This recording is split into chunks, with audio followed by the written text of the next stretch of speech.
IPL এর ইতিহাসে কেকেআরের জন্য সবচেয়ে বেশি উইকেট কোন কোন বোলাররা নিয়েছে চলুন দেখে নেওয়া যাক। নাম্বার 5 উমেশ যাদব।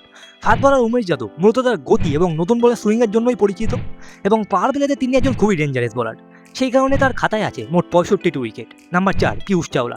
একসময় কেকেআর স্পিন আক্রমণে অন্যতম সেরা বোলার ছিলেন পীয়ূষ চাওলা, যিনি তার এক্সপিরিয়েন্স এবং স্কিল দিয়ে চাপের মুহূর্তে বোলিং করেছেন এবং পীয়ূষ চাওলা কেকেআরের জন্য নিয়েছেন মোট 71টি wicket. Number 3 Varun Chakravarthy. Mystery spinner Varun Chakravarthy তার ভ্যারিয়েশন এবং স্লোয়ার বল দিয়ে বারংবার ব্যাটসম্যানদের বিভ্রান্ত করে এবং মিডল ওভারগুলিতে নিয়মিত উইকেট তুলতে থাকে, তাই কেকেআরের জন্য বরুণ চক্রবর্তী নিয়েছেন মোট 99টি উইকেট। Number 2 Andre Rasel.